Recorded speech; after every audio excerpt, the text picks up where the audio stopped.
is a long way from Ohio, but what happens there matters a great deal here.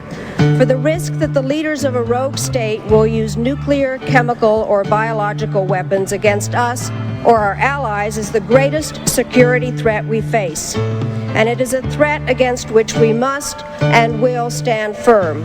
Or we take some ambiguous third route, which gives him yet more opportunities to develop this program of weapons of mass destruction and continue to press for the release of the sanctions and continue to ignore the solemn commitments that he made. There are such a thing as international outlaws. I'm not sure China is one, but I'm quite sure Iran is. He will rebuild his arsenal of weapons of mass destruction. And someday, some way, I am certain he will use that arsenal again, as he has 10 times since 1983. Saddam Hussein certainly has chemical and biological weapons. There's no question about that. There is unmistakable evidence that Saddam Hussein is working aggressively to develop nuclear weapons and will likely have nuclear weapons within the next 5 years. We also should remember we have always underestimated the progress that Saddam Hussein has been able to make in the development of weapons of mass destruction. We know he continues to attempt to gain access to additional capability, including nuclear capability. There is a real debate how far off that is, whether it's a matter of years or whether it's a matter of less than that. And so there's much we don't know. Saddam Hussein, in effect, has thumbed his nose at the world community.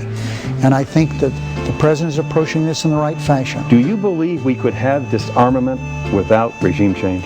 I doubt it. I can support the president. I can support an action against Saddam Hussein because I think it's in the long-term interest of our national security.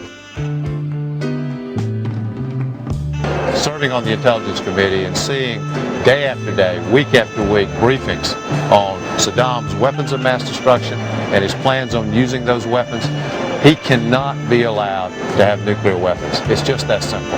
Bill, I support the president's efforts to disarm Saddam Hussein. I think he was right on in his speech tonight. The lessons we learned following September the 11th were that we can't wait to be attacked again, particularly when it involves weapons of mass destruction. So, regrettably, Saddam has not done the right thing, which is to disarm, and we're left with no alternative but to take action. When I made the decision to remove Saddam Hussein from power, Congress approved it with strong bipartisan support.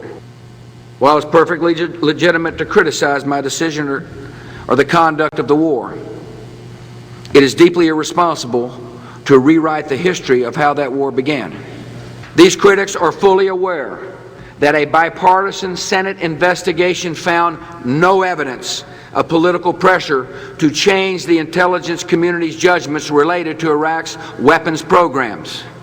As our troops fight a ruthless enemy determined to destroy our way of life, they deserve to know that their elected leaders who voted to send them to war continue to stand behind them.